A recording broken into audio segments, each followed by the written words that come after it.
The distress signal came in at 3:47 in the morning, station time. It was a small, weak sound in the middle of a very large and quiet universe. Most people on the Steadfast Resolve were asleep. The lights in the corridors were turned down low, and the only noise was the steady hum of the ship's engines and the soft beeping of monitoring equipment. Lieutenant Colonel Aaron Briggs was not asleep. He was sitting at his desk in his small office, drinking cold coffee and reading maintenance reports about broken equipment that nobody had fixed yet. He was not having a good night. The coffee was bad, the reports were worse, and the recycler in the corner of his room kept making a clicking sound every few minutes that he could not figure out how to stop. When the alert chimed, he looked up from the report he was reading and checked the screen on his desk. A distress beacon. He leaned forward and read the data slowly and carefully. The signal was coming from a place called Varith 5. It was a small mining colony, deep in contested space, territory that different alien governments argued over and none of them fully controlled. The beacon's code told him everything he needed to know right away. This was not a broken machine or a power failure. Someone on that colony had pressed an emergency button because soldiers had come. Briggs set his coffee mug down. He stood up and walked to the bridge. The duty officer on the bridge was a young man named Cole Hargrove. Cole was 22 years old, had a thin face, and always looked a little nervous when Briggs walked onto the bridge at unusual hours. He was looking nervous now. "Sir," Cole said, already pulling up information on his screen. "I saw the same beacon. The Cooperative Emergency Council reviewed it about 3 hours ago." "What did they decide?" Briggs asked. Cole hesitated. "They voted to defer response. The sector is listed as contested. 3 Vreth patrol routes cross within range of the colony. The council said the risk was too high for a standard rescue operation." Briggs stood still for a moment. He looked at the beacon data on Cole's main screen. The colony on Varith 5 had a total population of just over 400 people. Families, mostly. People who had gone out to a gray rock in the far edges of space to dig minerals out of the ground and send them back to the inner systems. They had built homes there. They had children there. "How many children?" Briggs asked. Cole checked his records. 93. Children under 16 years old. Briggs was quiet for a long moment. The bridge was silent except for the ship's systems. Cole watched him carefully, the way junior officers watched senior officers when they could sense a decision coming. "Wake the battalion," Briggs said. "Full kit. Boots on the hangar deck in 40 minutes. Cole's hand moved toward his console, then stopped. He looked up. "Sir, we don't have authorization from Cooperative Command. If we launch without a formal tasking order, there will be questions." "There will be." "Cole," Briggs said. He said it quietly. 93 kids. Cole looked at him for one more second. Then he hit the alert. The sound rang through the ship, a long, rising tone that every Marine on the Steadfast Resolve had been trained to respond to without thinking. In the barracks module, lights came on. Bodies moved. Boots hit the floor. Staff Sergeant Lena Carr was on her feet before the second pulse of the alarm finished. She had been in the military for 9 years and her body had learned to wake up fast. She pulled on her gear harness and tightened her boot laces in the dark without looking down. Around her, the 6 other members of her squad were doing the same, quick, practiced movements, no wasted motion, no conversation yet. Private First Class Danny Okafor was the youngest member of the squad. He was 20 years old, tall, and had a habit of asking questions at moments when everyone else was already moving. "Where are we going?" he asked, pulling his helmet liner over his head. Corporal Tia Flores was checking the early mission data on her wrist unit. She read 2 lines of it, then looked up at Danny with a calm expression. "Someone pressed a beacon," she said. "They need help." Danny nodded and said nothing more. That was enough for him. It was enough for all of them. Down in the hangar deck, the noise grew. 240 Marines in full gear filled the space with the sounds of weapons being checked, equipment being loaded, and squad leaders calling names to confirm everyone was present. The dropship sat in rows, their ramps already lowered, their engines beginning to warm up. Briggs walked through the hangar and watched his people work. They were fast. They were quiet in the way that well-trained soldiers are quiet, not because they were nervous, but because they knew exactly what they were doing and did not need to talk about it. Some of them had been in situations like this before. Some had not. But all of them moved the same way. A sergeant named Greg Ewan fell into step beside Briggs near the back of the hangar. Greg was a compact man with a calm face and very sharp eyes. He had been Briggs's right hand for 3 years. Cooperative passed on it. Greg asked. They did. So we go anyway. We go anyway, Briggs confirmed. Greg was quiet for a beat. Then he said, good. And that was the full extent of his opinion on the matter. 38 minutes after Cole had hit the alarm, the first dropship lifted off the hangar deck. The second followed 10 seconds later. Then the third, the fourth, the fifth. One by one they rose and moved through the launch corridor and out into the dark space between the stars. On Varith 5, the distress beacon was still transmitting. It had been transmitting for 11 hours. Nobody had answered it yet. The Marines were on their way. Varith 5 was not a beautiful planet. From above, in the dropships, it looked like a gray stone someone had forgotten in a corner of the galaxy, flat plains of pale rock, low ridges worn smooth by thousands of years of wind, and a sky the color of old ash. There were no trees, no water visible from the air, and no color anywhere except the faint orange glow of the colony's processing equipment burning through the dust. The dropships came in low. Very low. They flew without lights, without radio signals, without anything that another ship's sensors might pick up and identify. The pilots navigated by terrain mapping radar alone, reading the ground below them in thin green lines on their displays, threading between the ridges and staying under the natural radar shadow of the landscape. Inside the lead ship, Briggs sat near the front with Greg Ewan beside him and a dozen squad leaders arranged in 2 rows facing each other along the sides of the cabin. Nobody was talking. The ship shook slightly as it moved through the upper wind layer, and a few Marines braced their boots against the floor, but otherwise there was no movement. They sat still and waited, the way soldiers wait before something begins. At 800 meters out from the colony, the pilot cut the engines. The dropship went nearly silent. It glided the rest of the way on momentum and gravity, descending in a long smooth arc toward the dry riverbed that the terrain maps had identified as a good landing point. The other 4 ships did the same behind it, spacing themselves out, landing in sequence without a single engine firing. The ramp came down. Briggs was first off. The cold hit him immediately. The air on Varith 5 was thin and sharp, and it smelled like sulfur and iron dust. The wind came from the northwest at a steady pace. Briggs crouched at the edge of the riverbed, pulled out his thermal scope, and looked at the colony 2 kilometers away. What he saw was not good, but it was not as bad as the worst possibility. The colony was a ring of connected buildings around a central hub, a large, boxy structure that served as the main meeting space, medical station, and storage area for the settlement. The outer buildings were dark. The hub had emergency lighting running, casting pale yellow squares of light onto the gray ground around it. 4 large Vreth military vehicles were parked at the colony's main gate. The Vreth were a tall species, broader than humans, with layered natural armor over their shoulders and upper bodies that their combat suits added to rather than replaced. Briggs could see 8 of them moving at the gate and around the vehicles. More would be inside. Through the thermal scope, the heat signatures of the colonists were all grouped together in one part of the hub. A tight cluster of orange and yellow shapes, barely moving. They had been put in one room and kept there. The children would be among them. Greg appeared at Briggs's right side without making a sound. He had a habit of doing that.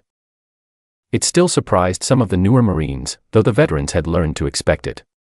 8 outside contacts, at least that many inside, Greg said quietly, reading from his own scope. 4 vehicles, crew-served weapons on 2 of them. I can see a motion sensor grid along the outer perimeter. Can we get under it? Briggs asked. Yes. Their sensors are calibrated for large movement. If we go in dispersed order, single file with wide spacing, we should pass below the detection threshold.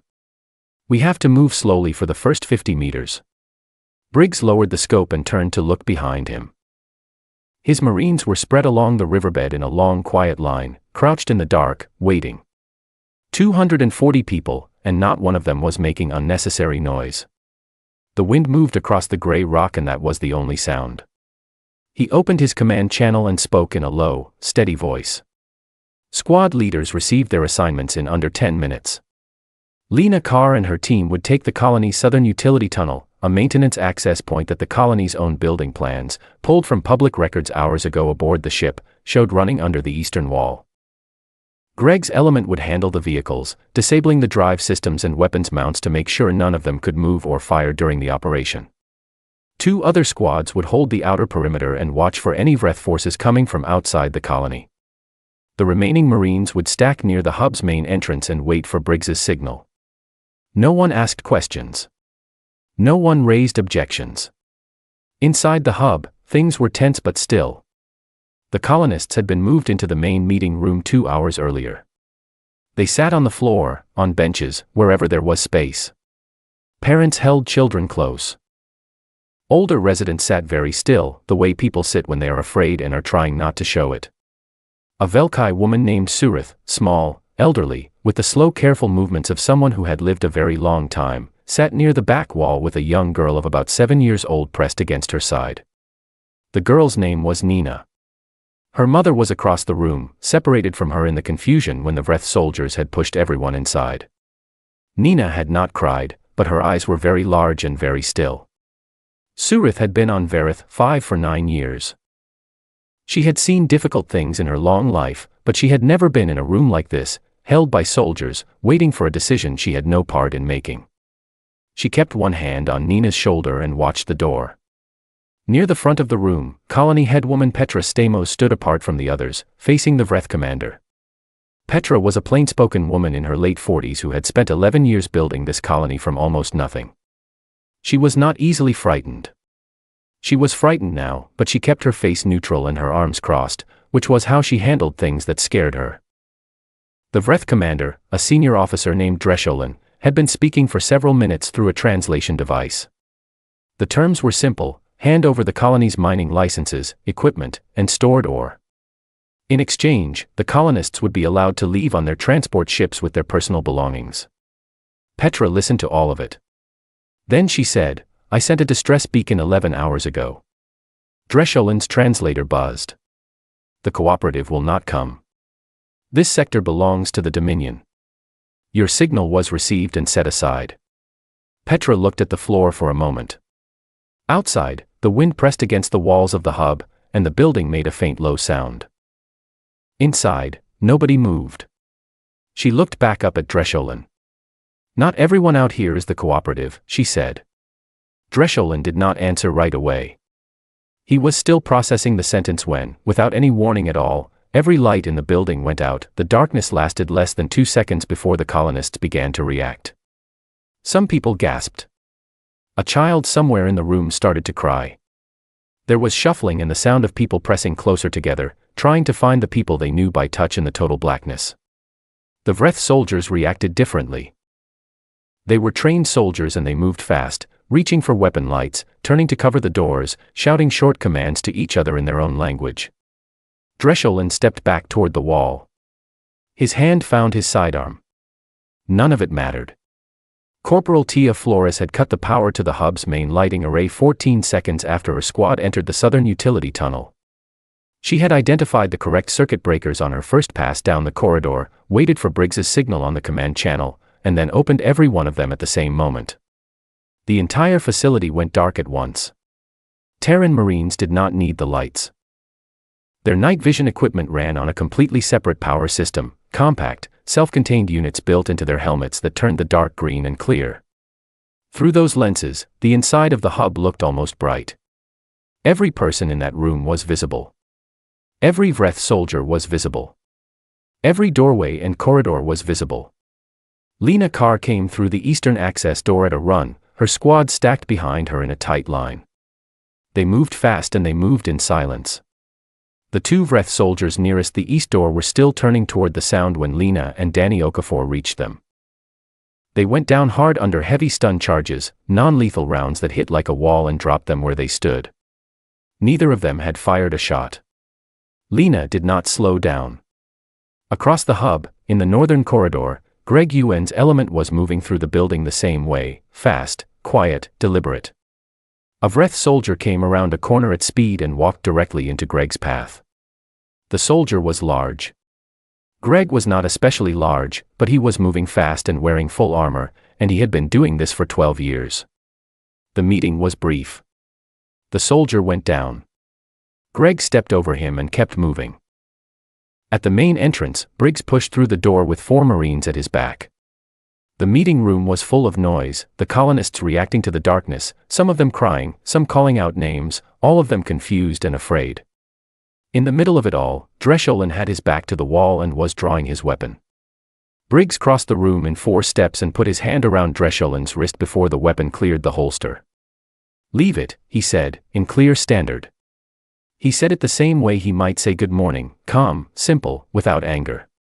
Dresholin was a veteran soldier. He had been in active service for 19 years. He had fought in 7 separate campaign seasons across 3 different star systems. In all of that time, across all of those battlefields, he had never once failed to hear an enemy approach. He had not heard this one at all. Not a single sound. Not a footstep. Nothing. "How?" he started. "Training," Briggs said. He increased the pressure on the wrist just enough to make his meaning clear. Dresholin released the weapon. Outside, the 4 Vreth vehicles fell silent one by one. Greg's vehicle's team moved methodically from crawler to crawler, pulling drive components and disabling weapon mounts with the focused efficiency of people who had rehearsed exactly this kind of work. The crew served weapons on the 2 front vehicles, large, heavy guns mounted on rotating platforms, were taken apart and left inoperable in under 4 minutes. Neither of them fired. The command channel opened up. Squad leaders checked in. Northern corridor clear. Eastern corridor clear. Southern tunnel secure. Perimeter held. Vehicles disabled. All Vreth contacts accounted for, 12 in total, all taken without lethal force, all alive and conscious or lightly stunned. 0 Terran casualties. 0 Vreth casualties. Briggs held Dresholin's wrist for another moment, then let go. He stepped back. He keyed his command channel. "Where are the children?" he asked.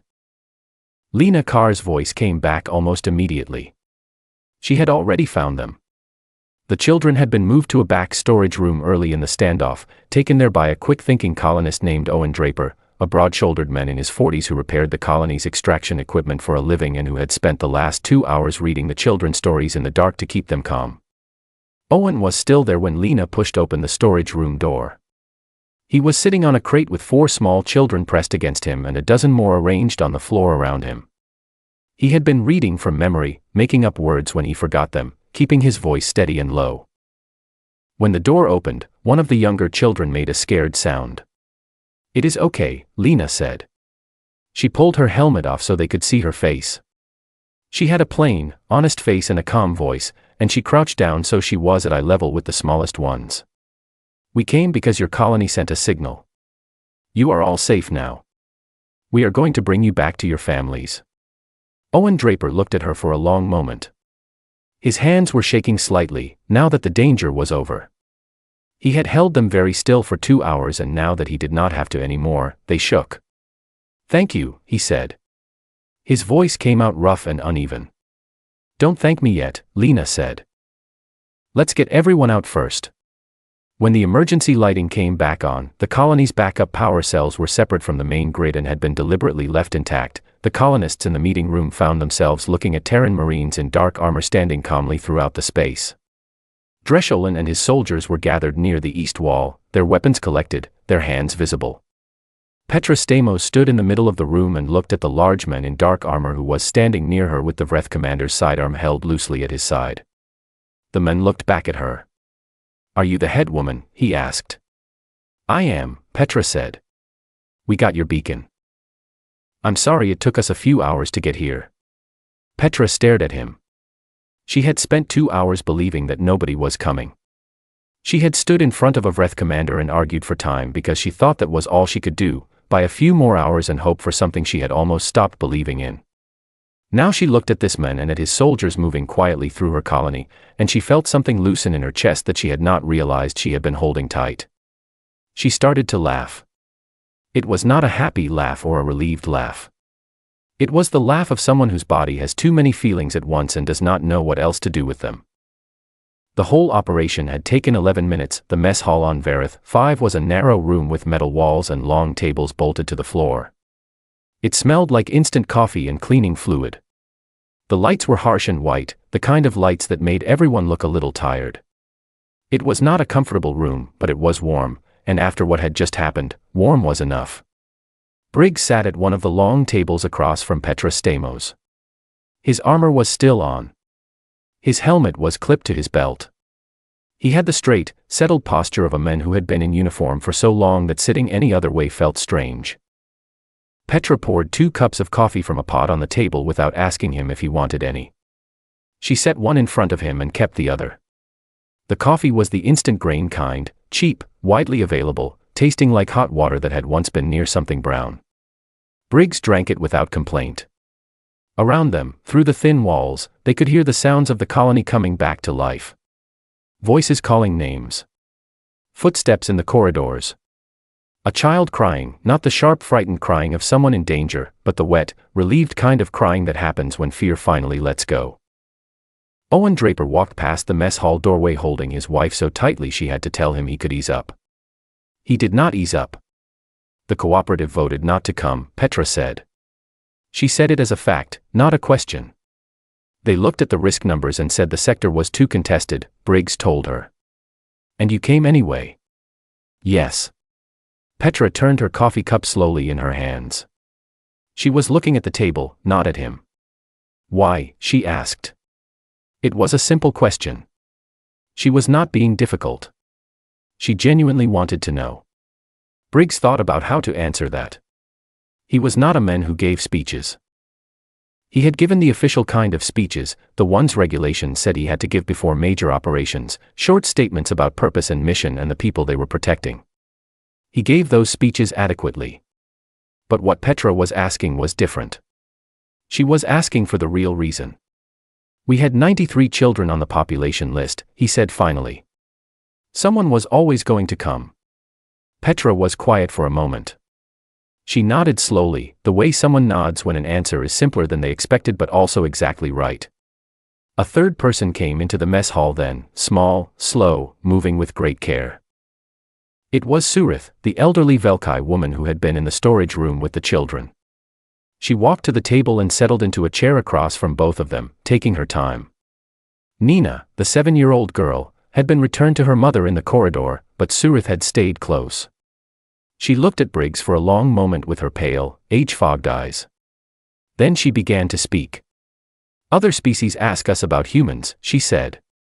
Her translator device rendered her words into flat but clear standard. They ask the Velkai, because we have been in the cooperative for 300 years. We have seen many things.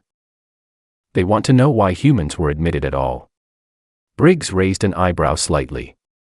He didn't say anything. Humans are difficult, Surith continued. They are loud. They argue. They do not follow established procedures. They act without authorization. They make the council nervous. She paused. Other species look at humans and they see a problem. I will file the authorization paperwork when we get back to the ship, Briggs said. Surith made a sound that might have been a laugh. It was hard to tell with Velkai. I am sure you will. That is not the point I am making. She looked down at her own hands for a moment. I have been alive a long time, she said. Long enough to remember 14 separate distress calls that came to the Cooperative Emergency Council from worlds in contested zones. 14 beacons, just like the one Petra sent last night. The council reviewed each of them. They considered the risk. They voted to defer. They are still deferring. She looked up. 14 worlds. Still waiting. The mess hall was quiet. In the corridor outside, someone laughed, a real, full laugh, the kind that only happens when something terrible is over. Tonight, Surith said, a human officer looked at the same maps the council looked at. He saw the same contested territory. He read the same risk numbers. And he got up and came anyway. She looked at Briggs steadily. That is what I tell the other species when they ask about humans. that is the answer. You are the ones who still come. When the council defers, when the forms are not filled out, when the sector is contested and the risk is high and everyone else is still sitting in their chairs talking about it, the humans are already moving. Briggs said nothing.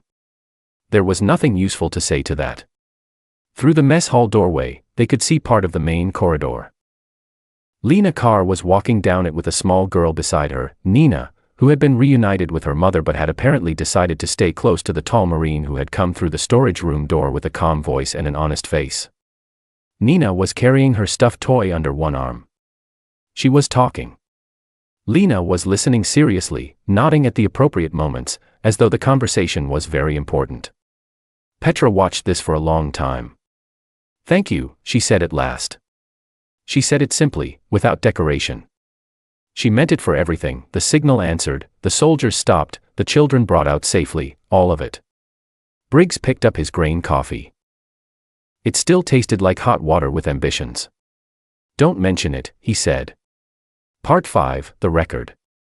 3 days after the operation on Verith 5, Lieutenant Colonel Aaron Briggs filed his after-action report aboard the Steadfast Resolve.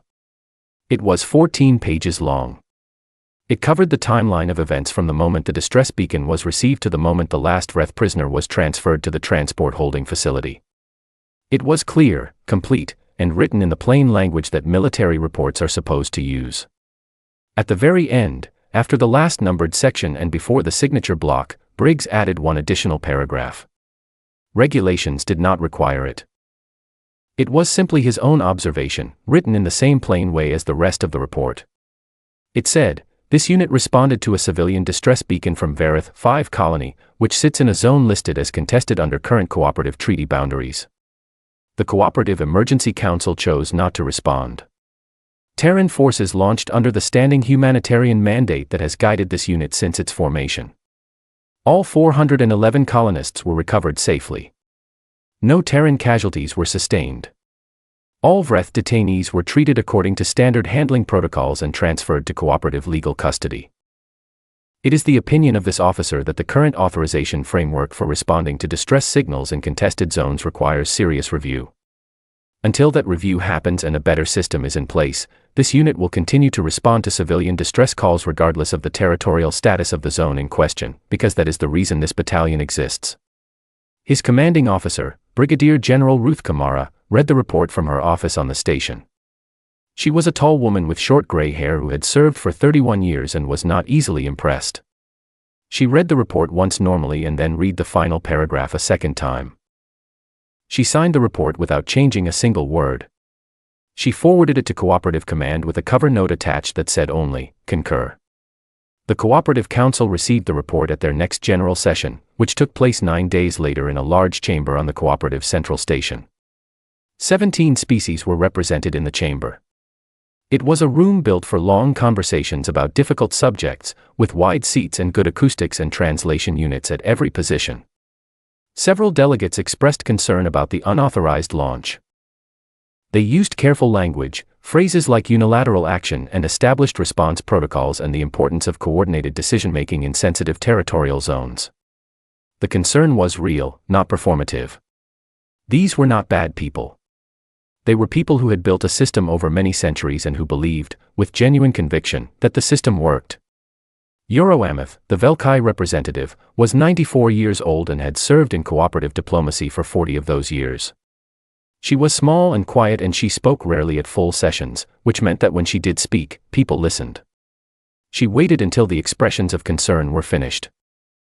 Then she said, in a calm and unhurried voice, that perhaps the Council might find it more productive to spend less time discussing unauthorized human action and more time discussing the 14 worlds that were still waiting on deferred response authorizations, some of which had been waiting for more than 3 years. The session was tabled for further review. On Verith 5, the colony returned to its normal work. The ore processing units came back online. The extraction teams went back to their schedules. The gate was repaired by Owen Draper using parts he had in his workshop, because requesting replacement parts through official channels would take at minimum 4 months, and Owen had always been faster doing things himself. Petra Stamos sent a formal letter of thanks to the Terran Republic Defense Directorate. The letter was received, processed, and sent back in the form of a printed commendation certificate addressed to the 9th Rapid Response Battalion. The certificate arrived 2 weeks later. Briggs put it in his desk drawer without reading it and forgot about it. Lena Carr received a short message from Nina's mother, a woman named Carol, who had found Lena's contact information through the official liaison office and written a 3-sentence note. The note said, "My daughter asks about you every day. She wants to know if you are safe. I hope you are." Lena wrote back. She said she was safe and that Nina sounded like a good kid. She kept the message short because she was not good at long personal letters, but she sent it the same day she received it. Surith, the old Velkai woman, sent a message of her own, not to a government or a military office, but to her family on the Velkai homeworld. She wrote it in her own language, in the long, careful style that her people used for important communications. It was a personal account of what she had seen on the night the lights went out in the hub on Varith 5. She described the distress beacon that went unanswered for 11 hours. She described the Vreth soldiers and the colonists held in one room and the long, tense wait in the dark. She described the lights going out and the doors opening and the Marines coming through them in silence. She described a woman named Petra standing in front of a Vreth commander and saying, "Not everyone out here is the cooperative," and meaning it as both a warning and a kind of hope. She described a young Marine named Lena Carr crouching down in a storage room so that frightened children could see her face, and speaking in a calm voice, and telling them they were safe now. She described what it felt like to sit in a mess hall at 4 in the morning and watch a military officer drink bad coffee and explain, without drama, that there were children on a manifest and so someone was always going to come. Her account was passed along by her family to a wider circle, and from that circle to a wider one still, the way true things sometimes travel, not through official channels, not through news reports, but through the simple act of one person saying to another, "You should hear what happened." It reached places Surith never expected it to reach. It was translated into 11 languages. It was read by people who had never heard of Varith 5 and never would visit it. She had ended the account with a single line, which translators rendered in different ways depending on the language, but which all pointed at the same thing. When the dark comes and you have pressed your beacon and the silence stretches out long and you begin to think that nobody is coming, listen carefully. You may hear boots in the corridor. They always come.